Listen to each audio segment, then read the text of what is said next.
Estimados colegas, bienvenidos a el último tema de avance de la materia de neurología.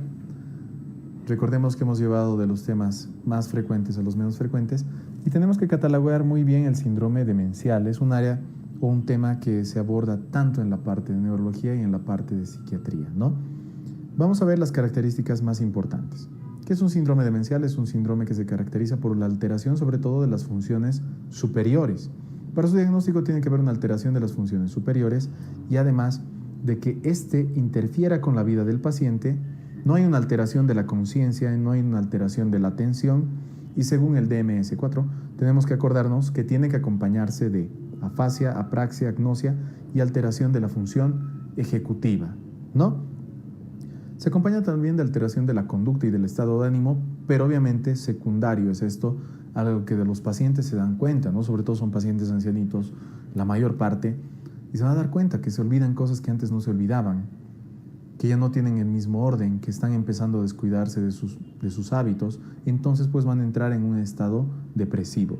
Pero en sí el concepto de demencia es alteración de las funciones superiores que no va a interferir en la conciencia, sí altera la conducta de los pacientes, no altera la atención de los pacientes y que se acompaña de afasia, apraxia, agnosia o de la función ejecutiva en cuanto que la misma esté alterada. Clínica. ¿Qué va a tener el paciente? Como hemos mencionado, apraxia, afasia, agnosia, inicia con un deterioro de la memoria remota, luego va a haber los cambios en la memoria a largo plazo, etcétera, y cambios en la personalidad de los pacientes. ¿Cómo es el pensamiento de estos pacientes? Es incoherente. Están con un ánimo depresivo por lo que les está pasando. Tienen comienzo brusco, pueden tener olvidos, sigue una alteración de la memoria reciente, luego de la memoria remota, ¿no? Vamos viendo. El diagnóstico, pues es clínico.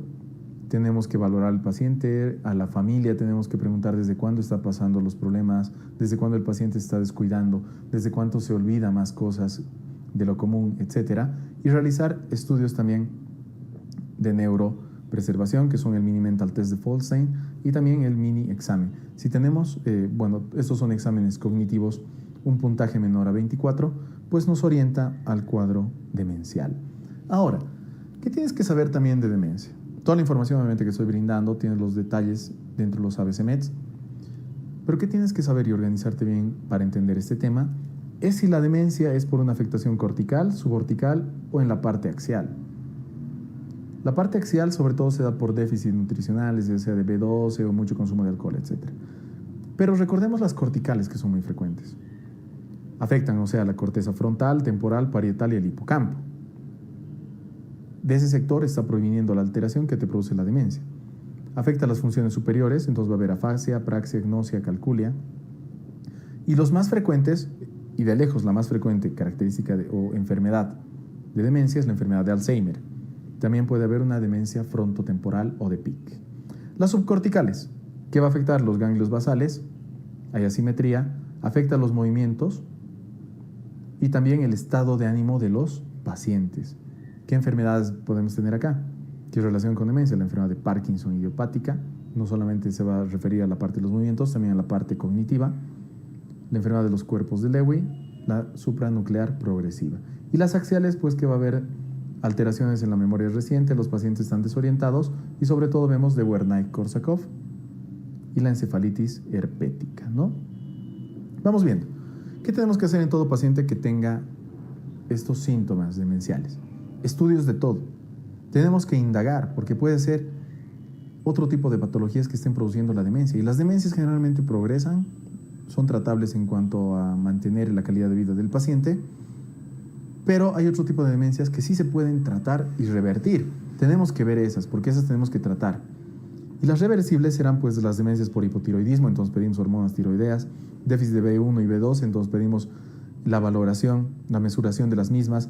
Se puede ver a la triada de Hacking-Adams, ¿no? La hidrocefalia normotensiva de los pacientes después de un trauma, entonces también podemos corregir esa. Se puede ver a infecciones, se puede ver a tumores encefálicos o a uso de drogas o fármacos.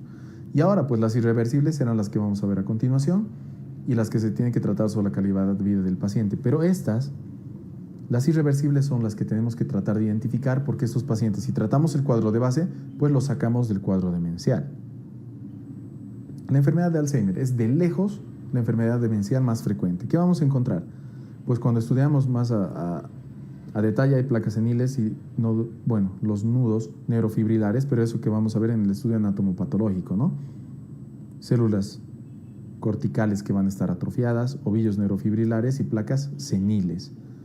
¿Qué tienen esos pacientes? Pues van a perder la corteza, o sea, van a perder esa sustancia neuronal, ese contexto neuronal. Entonces, ¿qué va a pasar? Se atrofia, ¿no? Cuando hacemos los estudios de imagen, como podemos ver, acá hay atrofia importante. Hay pérdida importante de la actividad de la acetilcolina. Es por eso que los fármacos que van a tratar la enfermedad de Alzheimer, pues inhibidores de la colinesterasa para mantener este neurotransmisor en cantidades más o menos estables. Se ha relacionado con la apolipoproteína epsilon, es la ApoE. Eso solo como dato para que te recuerdes, que los pacientes pueden tener ApoE2, ApoE3, ApoE4, pero hallar esta ApoE4 se relaciona que predispone o es un factor de riesgo a sufrir la enfermedad de Alzheimer. Tienen dificultad para recordar hechos, conversaciones, se afecta el estado de ánimo, entran en un estado de un comportamiento depresivo, etcétera, están apáticos, abúlicos, ¿no? Y las pruebas de imagen, como les había mencionado, muestran esa atrofia característica. El tratamiento de la enfermedad de Alzheimer, ¿qué vamos a hacer? Tratar de mantener la calidad de vida de los pacientes. Es una terapia grupal que tenemos que enseñar a los pacientes, a los familiares de los mismos, a cómo tratar a los pacientes, a cómo manejarlos. Y en cuanto a la farmacología, pues inhibidores de la acetilcolinesterasa, donepezilo, la ribastimina, la galantamina, sobre todo, ¿no? Ahora, la memantina es un antagonista a los receptores del N-metil de aspartato, que también se utiliza mucho y disminuye el deterioro cognitivo de los pacientes.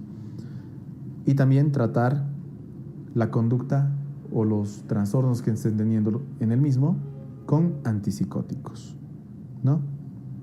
Enfermedad de Pick. ¿Qué es lo característico? Es otro tipo de demencia, pero que aquí más se altera el comportamiento y el lenguaje. Ya no es como la enfermedad de Alzheimer, que se empiezan a olvidar muchas cosas, etcétera. Aquí sí se va a afectar lo que es el comportamiento y el lenguaje. Tienen un lenguaje suave, ¿no? Hay descuido personal. Y cuando hacemos el estudio más a profundo, cuando se quiere diagnosticar, por ejemplo, o post-mortem también cuando se realiza la anatomopatología, hay neuronas tumefactas en el lóbulo frontal y cuerpos o inclusiones de PIC que también se van a hallar, que son pues estas inclusiones citoplasmáticas en el lóbulo temporal, ¿ya? Demencia vascular. Hay dos, de Binswanger y la otra que es lo multiinfarto. ¿Por qué se caracterizan ambas? Porque pues el inicio es súbito, porque es de carácter vascular. Binswanger hay afectación difusa de la sustancia blanca y lo característico aquí es hallar una leucoariariosis. Ahora, ¿qué vamos a ver en encefalopatía multiinfarto? Su inicio es brusco, como les había mencionado, y hay signos de focalidad neurológica.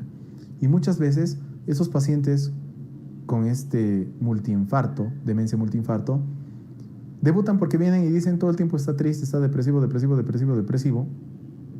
le instauran tratamientos antidepresivos y no responde el paciente.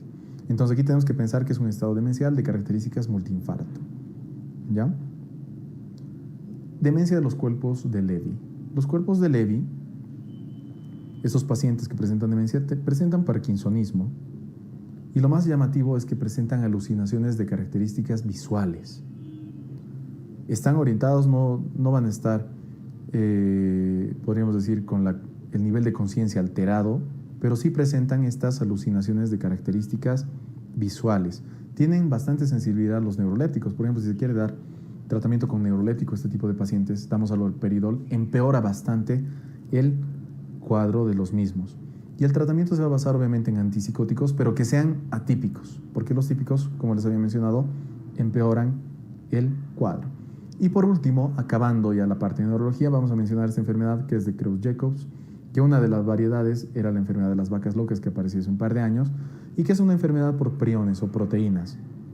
Se relaciona con el gen PRP y que tenemos que acordarnos que el estudio anatomopatológico es muy característico porque se van a ver una alteración espongiforme de las neuronas. Es una demencia rápidamente progresiva, no responde al tratamiento por lo que es de bastante mal pronóstico y se caracteriza por la ataxia cerebelosa y mioclonías que presentan los pacientes. El diagnóstico se da por estudio anatomopatológico Y también podemos mencionar como dato característico es el aumento de la proteína 14:3:3. No, como les había mencionado, no existe un tratamiento específico, es por eso que se considera una demencia de mal pronóstico.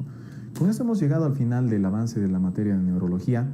Recuerda estudiar los temas siempre enfocándolos así, ¿no? Hacerte un par de conceptos claros, ver la diferencia entre las distintas patologías, ya sea de cualquiera de los temas, de las cefaleas, como diferencia la tensional de la migraña o de las trigeminautonómicas. De la epilepsia tenemos que conocer muy bien los conceptos, diferenciar una convulsión, qué es una crisis, qué es un estatus, etcétera, cómo vamos a tratar las mismas. De las crisis convulsivas, diferenciar cuáles son las parciales de las generalizadas. Tenemos que diferenciar muy bien las mismas, cuáles son por problemas idiopáticos o secundarios otras patologías. Recuerda muy bien que en traumatismo cráneoencefálico y de médula tenemos que seguir el protocolo del ABCDE, realizar buenos estudios de imagen para un buen diagnóstico y tratamiento. En los eventos cerebrovasculares, diferenciar los isquémicos de los hemorrágicos y de los AITs, manejar cada uno de los mismos de acuerdo a qué sector esté afectado, y en la parte de demencia conocer muy bien las características de cada una de ellas para poder diferenciarlas y pues abordar muy bien, tanto en la vida médica cotidiana y el día del examen, contestar el máximo de preguntas que entren de estas áreas. Espero que haya sido de utilidad repasar la neurología dentro de los classmates, que te haya servido bastante, y pues nos veremos en una siguiente materia.